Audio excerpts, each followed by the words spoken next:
Tehran হুঁশিয়ারি দিয়ে বলেছে, গতরাতে ইসরায়েলে ইরানের হামলার প্রতিশোধ হিসাবে ইসরায়েল বা যুক্তরাষ্ট্র যদি পাল্টা হামলা চালায় তাহলে আবারও কঠোর শক্তি নিয়ে হামলা চালাবে ইরান। ইরানের সশস্ত্র বাহিনী chief of staff major general Mohammad বাগেরি রাষ্ট্রীয় টেলিভিশনকে বলেন, ইসরায়েল যদি ইরানের বিরুদ্ধে প্রতিশোধ নেয় তাহলে আজ রাতেই সামরিক পদক্ষেপের চেয়ে আমাদের প্রতিক্রিয়া অনেক বড় হবে।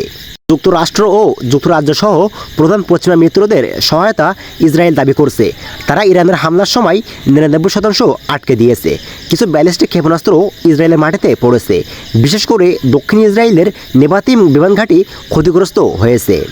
ইরানের প্রতিরক্ষা মন্ত্রী ব্রিগেডিয়ার জেনারেল মোহাম্মদ রেজা আশতেনিও হুঁশিয়ারি উচ্চারণ করে বলেছেন, কোনো দেশ যদি ইসরায়েলকে ইরানে হামলা চালাতে সহায়তা করে তাহলে তাদের মারাত্মক পরিণতি ভোগ করতে হবে।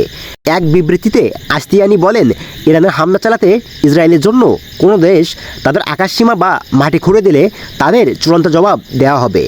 এদিকে ইসরায়েলের সামরিক মুখপাত্র অ্যাডমিরাল ড্যানিয়েল হাগারি টেলিভিশন সম্প্রচারিত এক বিবৃতিতে জানিয়েছেন, ইরানের হামলা নস্যাৎ করে দেওয়া হবে। ইসরায়েলের প্রধানমন্ত্রী বেনিয়ামিন নেতানিয়াহু এক্সের এক পোস্টে লিখেছেন, আমরা বাধা দিয়েছি, আমরা প্রতিহত করব, একসাথে আমরা জিতব।